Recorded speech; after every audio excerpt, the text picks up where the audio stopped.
Kan itu pentingnya. Anda mau dukung Gibran dengan kekosongan. Recent issue Anda nggak ngerti, bagaimana coba?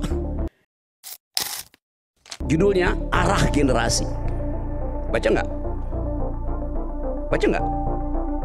Anda baca? Anda baca tulisan saya di situ? Saya mendengar. Ya? Saya mendengar, tapi saya tidak. Oke, ada yang membaca dengan kuping rupanya. Oke, welcome back guys. Kali ini gue mau bahas sesuatu yang menurut gue sangat menarik untuk dibahas.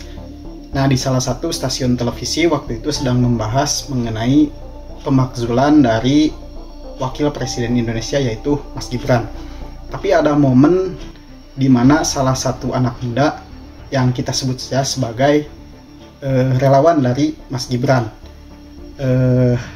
beliau mendapatkan sebuah ceramah atau sebuah kritikan dari salah satu tokoh yang sangat fenomenal, salah satu tokoh yang sangat kontroversial dalam perpolitikan Indonesia, yaitu Bang Rocky Gerung. Dimana kalau Bang Rocky Gerung ini memang sangat-sangat keras dalam mengkritisi atau mengungkapkan argumentasinya. Di momen ini juga relawan dari Mas Gibran ini dicecar habis-habisan oleh Bang Rocky Gerung. Iya, kalau pakai audio nanti ada echo chamber effect. Saya mendengarkan suara saya sendiri, sama seperti Anda katakan tadi. Anda minta supaya kita mendengarkan detak jantung. Purnawirawan tidak pernah punya jantung dia. So kalau dia punya jantung, dia akan gugup untuk narik picu. Jantung itu membuat orang ragu. Yang membuat orang pasti itu hati, bukan jantung. Walaupun sebetulnya barangnya sama, yang kita sebut jantung itulah hati. Yang kita sebut hati sebetulnya bukan itu yang kita maksud. Jadi kekacauan itu terjadi justru karena echo chamber dibuat sendiri oleh kalangan istana. Istana siapa? Ya istana Jokowi pada waktu itu kan. Kan itu yang menyebabkan orang sekarang berupaya untuk merenung. Ada gunanya nggak nih purnawirawan nih? Kalau dia nggak ada gunanya, ngapain dibahas? Tetapi kalau satu purnawirawan bicara dan 2 purnawirawan ikut, 3 purnawirawan ikut, lalu 4 BEM ikut, lalu 500 mama ikut, 500 mama ikut, lalu jadi berita di New York Times, itu artinya ada sesuatu di negeri ini. Mau dihentikan itu. Jadi Gibranmu adalah Gibranmu, bukan Gibranku. Nggak ada soal juga di situ. Tapi yang kita mau pastikan bukan pemaksulan Gibran, tapi menghentikan kedunguan yang diproduksi termasuk oleh Gibran. Kalau Gibran bukan wakil presiden, nggak mungkin istilah kedunguan itu saya terapkan pada beliau itu. Tetapi karena pejabat publik itu ada standarnya, maka kita terpaksa mesti terangkan itu. Pikiran purnawirawan mengintip soal kedunguan apa enggak? Ya mungkin tidak. Dia mengintip soal pelanggaran etik di Mahkamah Konstitusi. Dan pelanggaran etik itu adalah hoax. Nggak benar pelanggaran etik tuh. Ya kan? Hoax kan? Ya. CC. Jimli Asidik. Berarti Anda nggak baca pertimbangan Jimli Asidik sehingga mengeluarkan itu. Ya tapi Jimli Asidik kemarin bicara bahwa tidak mungkin Gibran dimaksudkan akan diproteksi oleh presiden. Itu 2 argumen yang berbeda.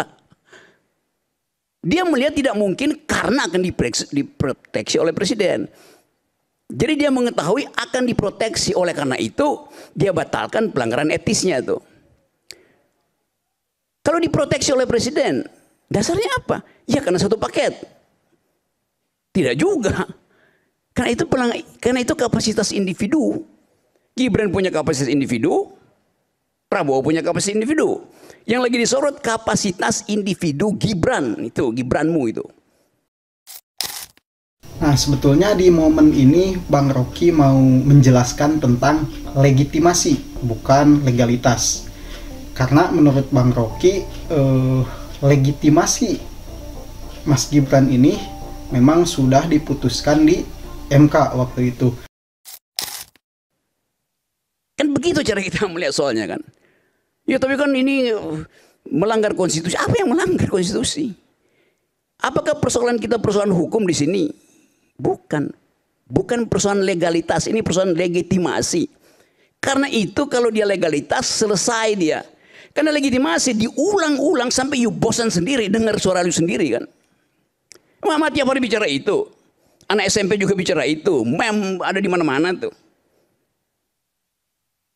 Tiba-tiba ada soal Raja Ampat. Maka demi Raja Ampat batalkan sesuatu yang udah 2 tahun dipersoalkan orang. Oke. Sekarang Raja Ampat kita bongkar hari ini. Tiba-tiba ada Raja 5. Maka Raja Ampat kita tinggalkan. Masuk ke Raja 5 itu. Kan begitu cara berpikirnya tuh. Jadi bukan karena ada sesuatu. Maka yang di belakang itu menjadi tidak penting. Seandainya. Saya ikuti logikamu. Sekarang ada suara Raja Ampat. Karena itu tinggalkan. Nggak ada berguna. Para purnawirawan. Oke, sekarang. Sebelum ada Raja Ampat. Berguna nggak dia? Ya berguna karena nggak ada Raja Ampat kan. Dan logiknya begitu. Cara membaca persoalan tuh begitu. Bukan karena Anda dapat permen hari ini lebih manis, maka permen yang kemarin nggak ada gunanya. Memang nggak ada gunanya hari ini kalau dia lebih manis, tetapi kemarin dia berguna itu. Karena belum ada pembanding. Sekarang kita lihat pembandingnya apa? Berguna nggak perbandingan itu? Kan di kepalamu tadi begitu banyak hal yang Anda anggap nggak penting itu. Karena yang paling penting adalah titipkan bangsa ini pada anak muda itu. Anak muda itu berkumpul di PSI, tempatnya adik. Isinya orang tua. Dan yang akan jadi ketua orang tua. Coba bersihkan tuh cara berpikirnya. Saya yang pertama kali justru mendorong si Raja Yuli, mendorong Grace Natali untuk memastikan bahwa partai ini akan jadi partai ideologis in optima forma. Sebelum dia jadi PSI, saya ngajar di situ. Tanya Made. Anda lihat jurnal PSI pertama yang nulis saya. Judulnya Arah Generasi. Baca nggak? Baca nggak? Anda baca?